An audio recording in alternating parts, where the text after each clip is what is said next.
వరంగల్లోని KU భూములు కబ్జాకు గురైనట్లు ఆరోపణలు రావడంతో రాష్ట్ర ప్రభుత్వం ఎంక్వైరీకి ఆదేశించింది.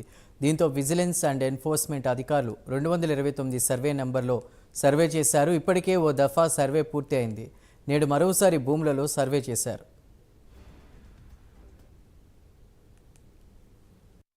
పెద్ద పెద్ద బిల్డింగ్స్ కూడా కట్టింది.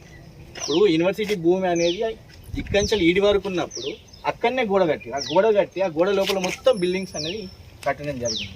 జర మా విజ్ఞప్తి ఏంటంటే రాజకీయాలకు కాకుండా ఏదో నిష్పాక్షపాతంగా సర్వే చేయాలని కూడా మేము కోరుతున్నాం సార్. విద్యార్థి సంఘాలుగా మేము ఎందుకు దీనిపైన ఆందోళన చేస్తలేమని అంటే తప్పకుండా మీరు న్యాయం చేస్తారు విద్యార్థులకి, ఇక్కడ ఉన్న విద్యార్థులకు కావచ్చు, రానున్న భవిష్యత్తు విద్యార్థులకు న్యాయం చేస్తున్న ఉద్దేశంతో ఆందోళన చేస్తున్నాం సార్.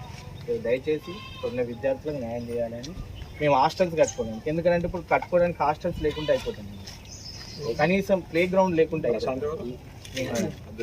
యూనివర్సిటీ భూమిలో ఒక